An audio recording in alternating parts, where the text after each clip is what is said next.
Assalomu alaykum. Bizni ko'rib turgan barchaga struktura funksional bog'liqliklarga aloqador bo'lgan jihatlarni o'rganishda davom etamiz. Bugun kaliy ion kanallari, kaliyga spesifik bo'lgan ion kanallari o'ziga xosliklari, struktura funksional bog'liqlik nuqtai nazaridan hamda gidrotlanish munosabatlariga oid ba'zi bir mulohazalarni siz bilan bo'lishamiz.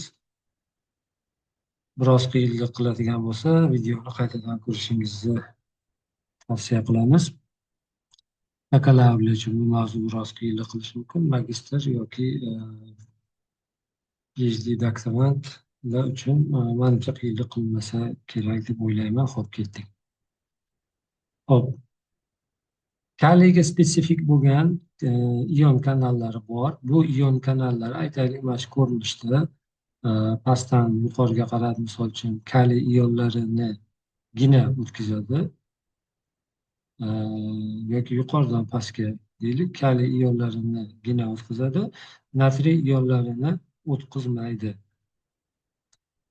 Buni asosiy sababi mana shu yerda ko'rinib turgandek, bu ion kanalidan kaliy ionlari sig'adi, natriy ionlari ham sig'adi.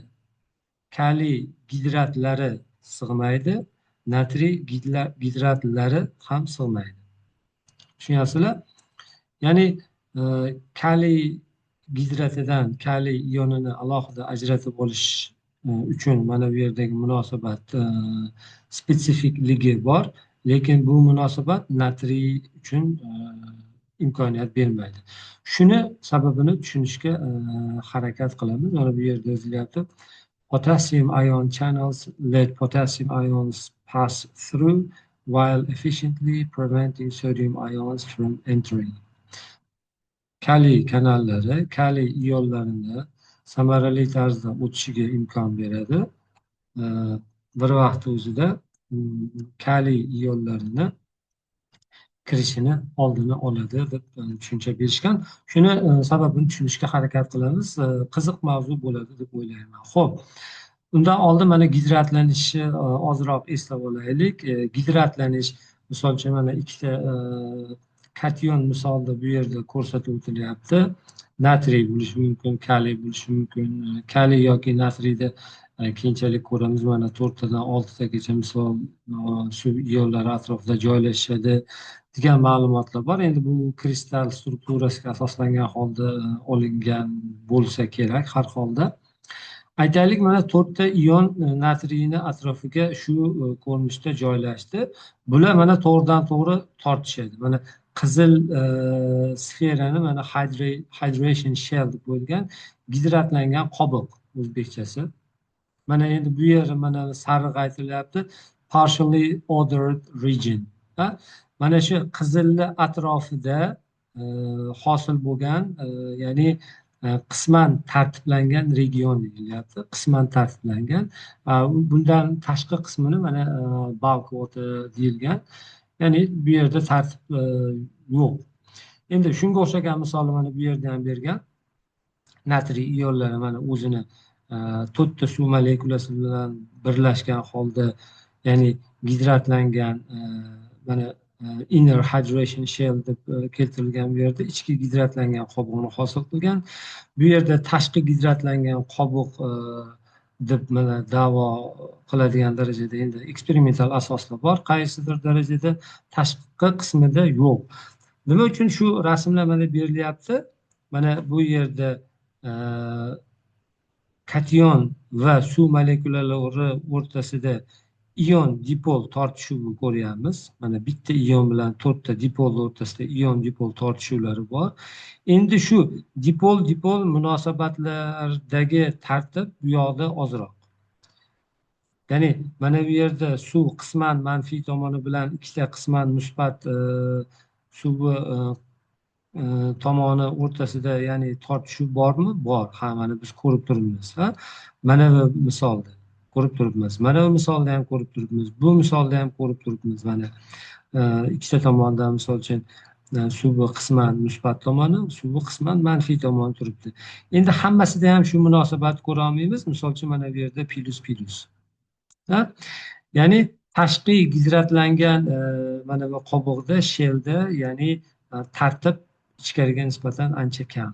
Endi bu yoqda tartib umuman yo'q deb atasak ham bo'laveradi.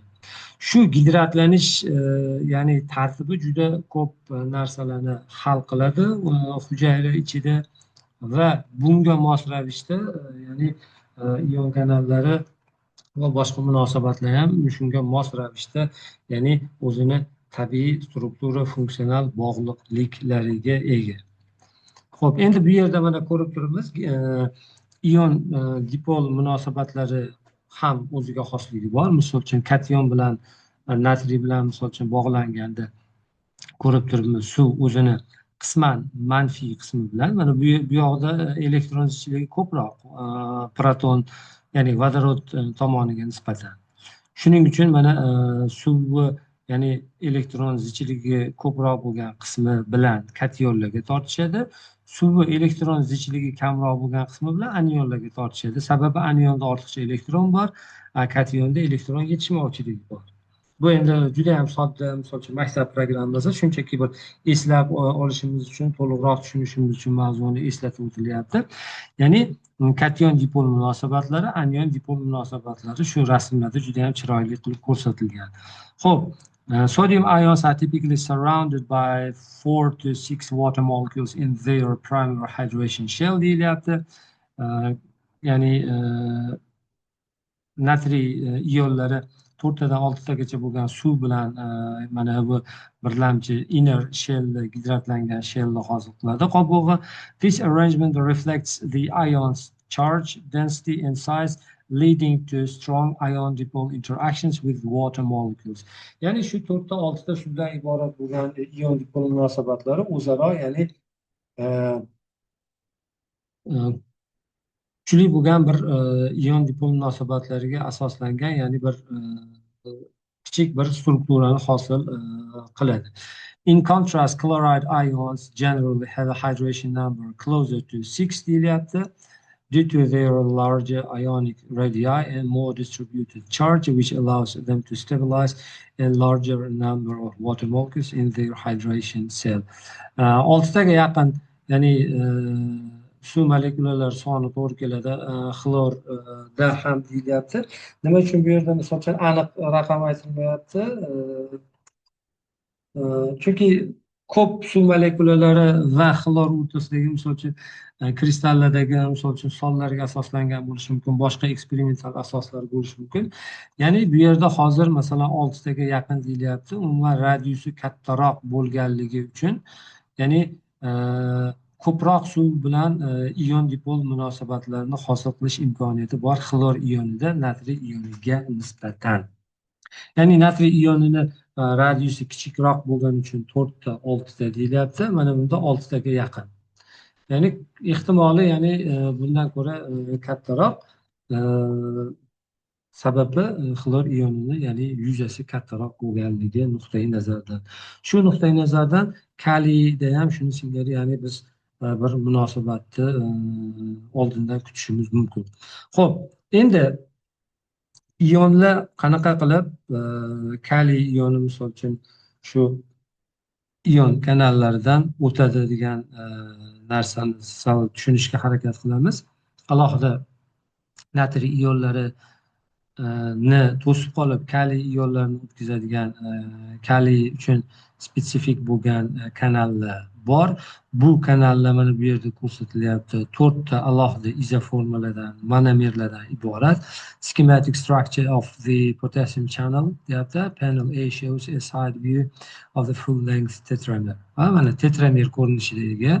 Mana sariq alohida monomer, ko'k, to'q ko'k alohida, yashil alohida va mana bu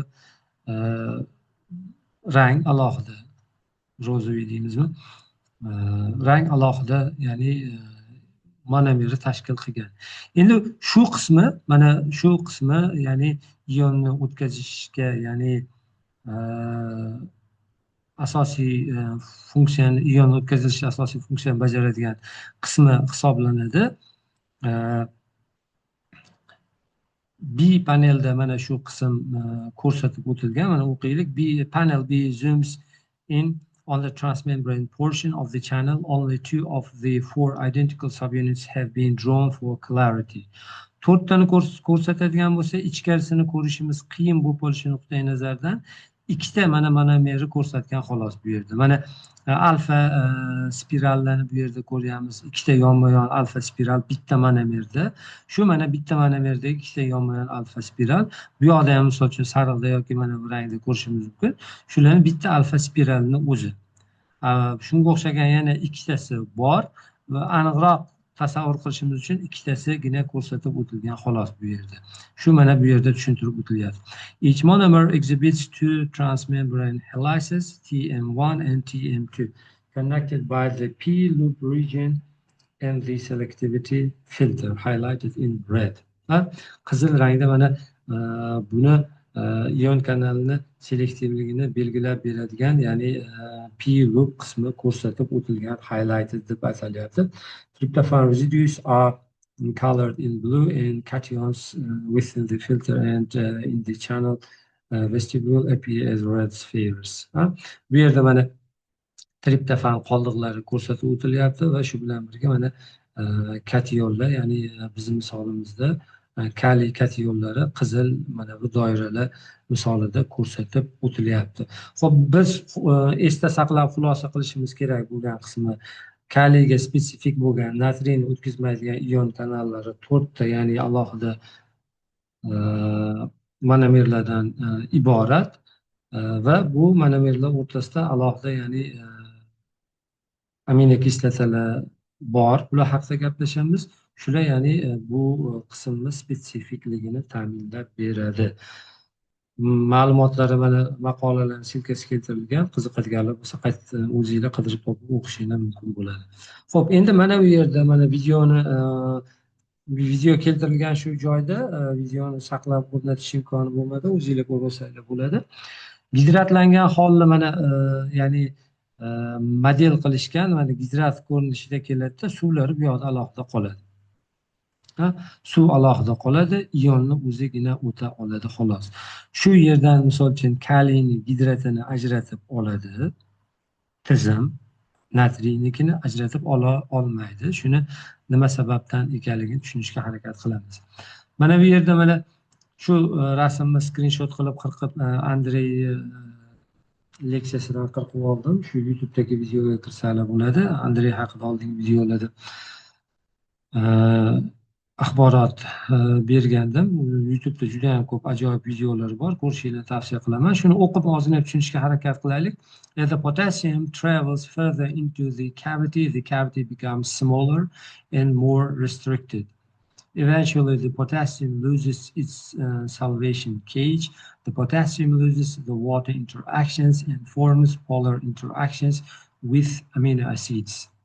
Ya'ni bu yerga mana yaqinlashib kelgan sari, endi yuqoridan mana ko'rsatilyapti, pastki qismda ko'rsatilyapti. Mana yaqinlashib kelgan sari mana kaviti torayib boradi va suvdan ajralishi sodir bo'ladi. Ya'ni kaliy gidrat holida keladi, har doim gidrat holida bo'ladi. Natriy kabi, xlor kabi, boshqa ionlar kabi suvdagi ionlashgan gidratlar ko'rinishida G kabi va shu gidrat ko'rinishidan alohida ion ko'rinishiga o'tib, ya'ni mana bu yerda aytilayotgan polar interaction sodir bo'ladi. Ya'ni qutbli tortishuv sodir bo'ladi. Ya'ni nima edi? Bizda kaliy ionlari musbat zaryadlangan. Mana bu yerda aminokislotalarni alohida ko'rsatib o'tilyapti. Qaysiliklari? Glitsin, tirozin, glitsin, valin, trianin, har xil aminokislotalar bor. Shularni har bittasida mana bu yerda ko'rsatilgan the carbonyl groups of the selectivity filter interact with the potassium ions. Shu ya'ni karbonil guruh bilan o'zaro tortishuv sodir bo'ladi bu ya'ni plus ion bo'lganligi nuqtai nazardan mana bu yoqda qisman ya'ni manfiy zaryad topgan zaryad tutgan funksional guruhlar o'rtasida ya'ni kislorod bilan o'zaro tortishuvi sodir bo'ladi. Shu tortishuv ya'ni gidratdan kaliyni ajratib olishga va bu yog'iga o'tkazib yuborishga ya'ni imkon beradi. Shu ya'ni kaliy kanallarni o'zaro spesifikligini ta'minlab beradigan judayam bir unikal tabiiy hodisalardan bittasi deb aytishimiz mumkin.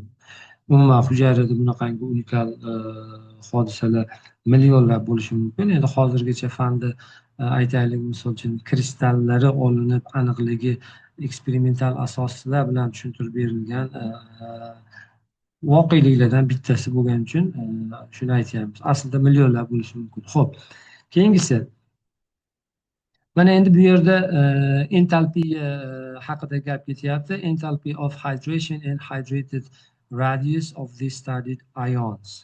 Shu mana maqoladan olingan, kitobdan olingan, ya'ni book chapter edi shekilli, menimcha o'zinglar ko'rib tekshirib olishingiz mumkin. Bu yerda kalsiy ham bor edi, kalsiyni olib tashladim men chalg'imasligimiz uchun. 3 ta ion natriy, kaliy va xlor qoldirildi. Biz e'tibor berishimiz kerak bo'lgan qismi mana natriyda entalpiya gidratlanishida -617 ni tashkil qilyapti. Kaliyda -459 kilojoule molni tashkil qilyapti. Gidratlanish radiuslari esa mana -178 va ya'ni 178 10⁻12 metr. Kaliyda 201 -12 metrga teng bo'lyapti. Bundan nima xulosa qilishimiz kerak? Bundan xulosa qilishimiz kerak bo'ladiki, ya'ni natriy da entalpiya gidratida ko'proq ekanligi, natriyni ya'ni gidrati mustahkamroq ekanligi, stabilligi yuqoriroq ekanligi, kaliy gidratiga nisbatan yuqoriroq, ya'ni stabillikka ega ekanligini tushuntiradi. Endi entalpiya mavzusiga to'xtalmaylik, endi alohida katta mavzu. Qaysi bir yopiq tizimni issiqligi, umumiy issiqlik tizimi haqidagi mavzu alohida mavzu. Xo'p, biz xulosa qilishimiz kerak bo'lgani, natriy gidratlarini radiusi kichikroq, kaliy gidratlarning radiusi kattaroq. Bu ham misol uchun bitta sabab bo'ladi, nima uchun natriyni haligi cavity deb atagan, biz cavity deb atagan bo'shliq tortib olishga qiynalishi, kaliyda bu osonroq ketishiga, ya'ni gidrat kattaroq bo'lgandan keyin tortishuv kuchliroq bo'ladi. Ikkinchi tomondan mana ya'ni entalpiyasi ham natriyda stabilligiga olib keladigan entalpiya qiymati ham kichikroq qiymatni tashkil qiladi. Shu ya'ni asosiy sababi hisoblanadi. Mana endi bu yerda o'qiylik. Natriy ionining entalpiyasi qiymati eng manfiy 617,8 kilojoule mol. Bu uning suv molekullari bilan kuchliroq o'zaro ta'sirga ega ekanligini bildiradi. Kaliy va xlor ionlarining qiymatlari kamroq manfiy bo'lib, ular suv bilan unchalik kuchli bog'lanmasligini ko'rsatadi. Ya'ni natriyni kaliy va xlor gidratlariga nisbatan gidrati yaxshiroq, ya'ni mustahkamroq ko'rinishga ega, stabilligi yuqoriroq. Xo'p, gidratlangan radius, natriy ionining radiusi eng kichik, ya'ni 178 pikometr, 10⁻12 pikometr deyilyapti. Ya'ni milli, mikro, nano va piko bor-ku, har 10⁻- ga ketishi. Milli, mikro, nano va piko.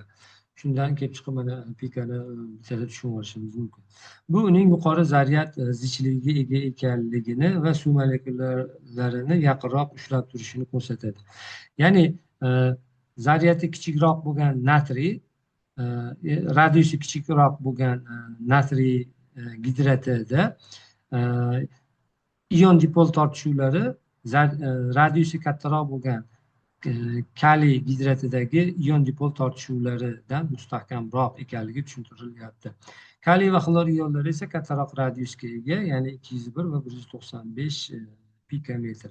Xo'p, bog'liqlik nima bo'lyapti? Umuman olganda qancha qiymati manfiy bo'ladigan bo'lsa, delta H, ya'ni entalpiya qiymati ionni gidratlangan radiusi shuncha kichik bo'ladi. Bu kuchliroq ion dipol o'zaro ta'sirlarni anglatadi deb xulosa qilishimiz mumkin. Xo'p, endi bu yerda mana ko'rsatilyapti. Ikki xil, ya'ni ma'lumot topishga harakat qildim man. Quoradan bo'lsa ham, endi katta ehtimol kitobini qaysidir kitobdan skrinshot qilib qo'yishgan, lekin topa olmadim qaysi kitobdanligini. Qidirganim ham yo'q, endi berishmagandan keyin. Bu rasm mana veb saytdan olingan, topishinglar mumkin. Nima xulosa qilamiz? Umuman bir-biriga yaqin bo'lgan qiymatlar, konkret bir katta farq bo'lmaganligi uchun, ya'ni ikkalasini ham ishonchli deb hisoblasak bo'ladigan manba sifatida ko'rsak bo'ladi. Entalpiya, ya'ni gidratlanish entalpiyasi aytilyapti. Litiyning gidratlanish entalpiyasi -515, -519, natriyda -405, 406, kaliyda -312, -322 deyilyapti. Rubidiyda -296, -293, seziyda -263, -264. Ya'ni gidratlanish entalpiyalari haqida bu yerda ma'lumot berilyapti. Biz bundan xulosa qilishimiz mumkinki, boyagi kanal natriyni o'tkazmaydigan, kaliyni o'tkazmaydigan, mana bu kaliy spesifik bo'lgan mana bu oraliq kanallar litiyni ham o'tkazmaydi. Chunki litiyda entalpiya natriydan ham yuqoriroq. Ya'ni litiy gidratida entalpiya natriy gidratidan da yuqoriroq. Ya'ni stabilroq deyaylik. Entalpiya qiymati endi kichikku, biroz chalg'itadigan gap bo'ldi. Endi xo'p, rubidiy va seziyni o'tkazishi mumkinmi degan savol. Entalpiya qiymati ya'ni kichikroq-ku, ya'ni boyagi oraliqqa, mana bu oraliqqa kaliyni tortib olishdan ham ko'ra rubidiy va seziyni tortib olishga ozroq kuch ketishi mumkin-ku. Bu shundan kelib chiqib, ya'ni rubidiy va seziyni ham o'tkazishi mumkinmi? Ha, o'tkazishi mumkin. Chunki rubidiy ioni va seziy ionini radiusi unchalik katta farq qilmaydi kaliydan. Ayniqsa misol uchun rubidiyniki -152 pikometr, rubidiyda -166 pikometr. Unchalik katta farq qilmaydi. Shu ya'ni nuqtai nazardan mana bu yerda ion radiuslari ham keltirilgan gidratlar bilan birga. Ion radiusi, adashmasam, gidrat radiusi emas, 90 ga -181 ikkitaga to'g'ri keladimi? Taxminan shu ionniki shekilli, katta ehtimol. Ya'ni mana bu kaliy spesifik ion kanallari rubidiy va seziyni ham o'tkazishi mumkin, agarda rubidiy va seziy ionlari mana bu oraliqlarga sig'adigan bo'lsa deb, misol uchun biz aytaylik, hozir nazariy xulosa qilib turaylik. Eksperimental axboroti bormi bu masalani? Ha, eksperimental axborotlari bor. Mana shu maqoladan misol uchun o'zingizlar qidirib topib ko'rsalar bo'ladi. Kaliy spesifik ionlari o'rganilgan, mana tetrabutil ammonium deyiladi. Shu, ya'ni mana bu ko'p va kam miqdorda qanaqa ta'sir qiladi degan masalada o'rganishgan. Umuman olganda tetrabutil ammoniy bor yo'qligidan qat'iy nazar, haligi biz o'rganayotgan kanallar natriy ionini o'tkazmaydi, bariy ionni tabiiyki o'tkazmaydi, kaliy ioni juda ham kam miqdorda bo'ladigan bo'lsa o'tkazmaydi, kaliy ioni juda ham kam miqdorda bo'lib tetrabutil ammonium aralashgan bo'lsa hali kanal o'tkazmaydi, kaliy ionlari yuqori miqdorda bo'lgan bo'lsagina o'tkazadi. Ya'ni kaliy ionlarini kaliyga spesifik kanallar orqali bir tomondan ikkinchi tomonga o'tishi kaliy ionlarining konsentratsiyasiga ham bog'liqmi? Ha, albatta. Tetrabutil ammoniy miqdori ko'p bo'lganda, ya'ni tetrabutil ammoniy mavjud bo'lganda kaliy ionlarining konsentratsiyasi yuqori bo'lsa ham o'tkazmaydi degan, ya'ni eksperimental asoslari bor. Seziy iyonlarni o'tkazadimi? Ha, o'tkazadi. Rubidiy iyonlarni o'tkazadimi? Ha, o'tkazadi degan ya'ni ma'lumotlar bor. Albatta bularni ham konsentratsiyasi ko'proq bo'lishi kerak. Juda ham oz konsentratsiyada degan gap yo'q. Ya'ni eksperimental asosi bormi? Ha, bor. Bitta narsani biz misol uchun juda ham bir oddiy axborot sifatida talqin qila olmaymiz. Hozir man sizlarga ham nazariy, ham eksperimental ma'lumotlarni asosi bilan tushuntirishga harakat qilyapman. Xo'p, endi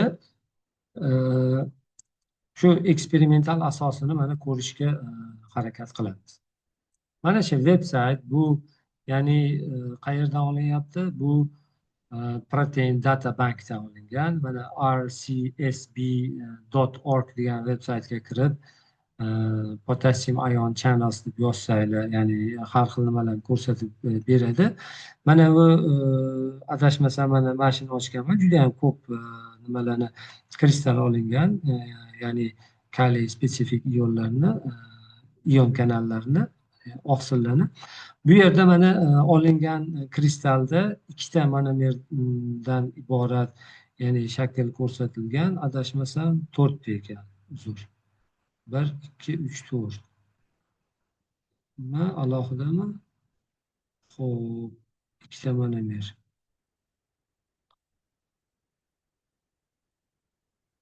Xo'p, adashmasam ikkita monomer xolos bu yerda.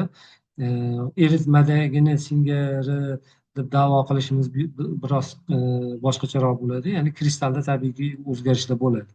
Xo'p, endi asosiy gap kristal ko'rinishida emas.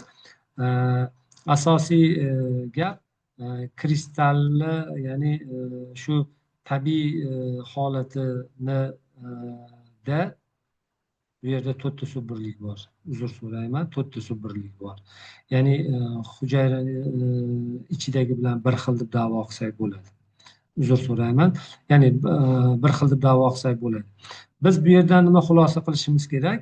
Mana shu ion kanallari oralig'i, shu kaliy o'tadigan, mana shu kaliy ionlari. Mana bu joyi mana qarab turasizlar, mana qo'yishim bilan mana kaliy paydo bo'lyapti, potassium. Potassium ion, potassium ion, potassium ion. Mana ion deganni men o'chirib qo'ysam, potassium yo'q bo'lyapti. Yana bitta ya'ni eksperimental asosini ko'rishimiz mumkin. Mana suv, water. Mana water o'chiraman hozir. Ko'rdinglarmi? Suv o'chib paydo bo'lyapti. Mana bu yerda yana bir qarab turinglar. Ya'ni nima xulosa qilamiz bu yerdan? Suv ichkariga o'ta olmaydi. Shu yerda qoladi. Endi suv bu yoqqa sig'ishi mumkin-ku, ya'ni bu tasavvurga kelib qolmaylar. Men endi mana bu oqsilni hozir bu lenta ko'rinishidan polimerni mana aytaylik boshqa bir ko'rinishga o'tkazay.